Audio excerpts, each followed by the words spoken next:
Цэвэг удган буюу нутаг усан гомлоо удган гэж алдар нэр нь төгссөн. Энэ удганы талаар домог мэт олон яриа байдаг. Гомлоо удган хөвсгөл нутгийн хөнгөр тайгыг дахиж чаддаг. Чадалтай удган байжээ.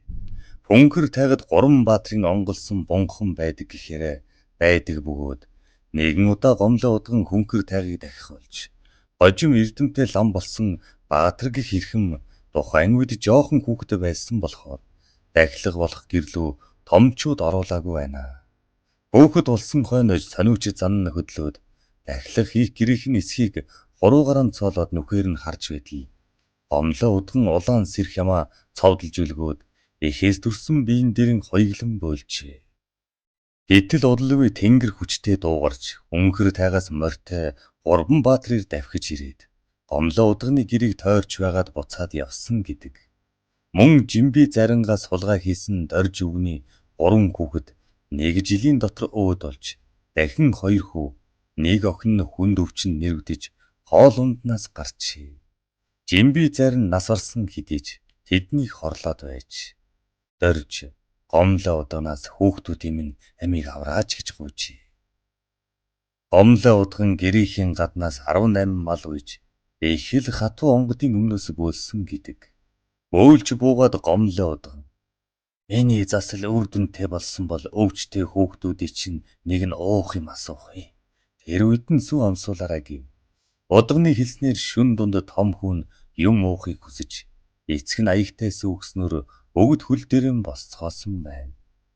Ийхүү учирсан гай бацтыг зайлуулж өгсөнд дорж гомлоо удганд талархан 18 бог малаан таав гэжээ.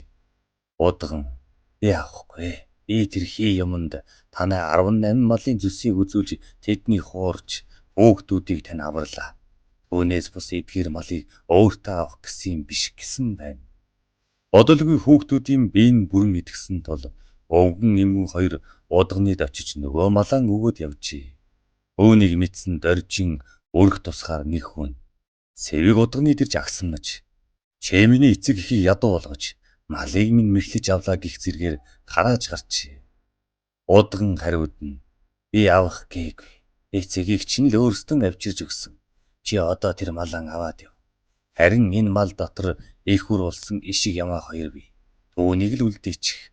Ишиг нь томорж их нь ширэхээр ямаагчин хүргээд үгүй гэхэд зогтуу хүн малан аваад явжээ. Тэр үед хүүгийн эхнэр ухаан алдан унснаас хойш архаг өвчтэй явсаар 1950-аад онд эр хотлоорон өөд болцгоосон гэдэг. Гомлоо удган дархтын алдарт дамдин зарингийн ээж бөгөөд ягаан удганы багш юм.